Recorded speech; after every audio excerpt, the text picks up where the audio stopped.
Hello mga ka-crayfish farmers!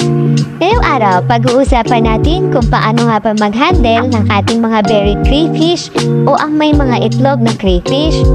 Tara, alamin natin! Ang tamang pag-aalaga sa mga inahing crayfish na may itlog ay mahalaga upang mapataas ang hatch rate at masiguro mapubuhay ang mga craylings. So guys, narito ang mga dapat gawin para sa ating first step. Alamin natin kung paano natin malalaman kung buried nga ba ang ating mga alagang crayfish.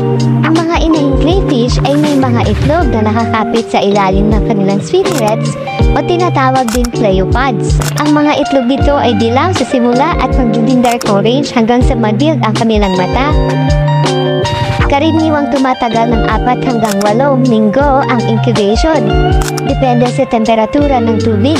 Ang pinakamainam ay 26 to 30 degrees Celsius. Step 2. Ihiwalay para sa proteksyon. Bakit nga ba natin kailangang ihiwalay ang mga buntis sa crayfish? Ito ay dahil para maiwasan ang pagkain ng ibang crayfish sa mga itlog at masigurong ligtas ang mga ito. Siguraduhin ding ilipat ang inahing may itlog sa isang separate nursery tank o maliit na pond. Step 3. Iwasan ang madalas na paghawak. Ang sobrang paghawak sa inahin ay maaaring maging sanhi ng stress at pagkawala ng itlog. Kung kailangan hawakan, gawin ito ng dahan-dahan at panatilihing itong basa upang hindi matuyo ang mga itlog. Step 4. Maglagay ng hiding spots. Gumamit ng PVC pipes, clay pots o bato bilang silungan upang mabawasan ang stress. Panatilihin din ang mababang liwanag upang mas komportable ang crayfish. Step 5. Tamang pagpapakain sa ating buried crayfish. Bigyan ng mataas na protein na pagkain tulad ng pellets, hipon feed o nilagang gulay. Huwag tayong mag-overfeed upang mapanatili ang malipis na tubig. Step 6. Makalipas ang 4 hanggang 8 linggo, dito na natin mapapansin na may mga craylings na nakahiwalay sa mother crayfish.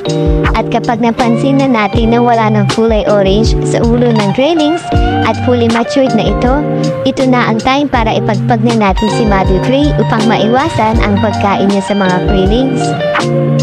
At para sa step 7, ihiwalay na si mother cray at ilagay na sa quarantine pond sa loob ng 1 linggo bago ibalik upang makapagpahinga bago ibalik sa breeding tank o pond. Tips na mga crayfish! Para sa mataas na hatch rate, ihiwalay ang inahing crayfish at tinihing malinis ang tubig at pakainin ng mataas na protina ang ating mga buried crayfish. Alisin ang inahing crayfish pagkatapos mapisa ang itlog para maiwasan ang cannibalism. Good luck sa inyong crayfish farming! Yun lang! Thank you for watching!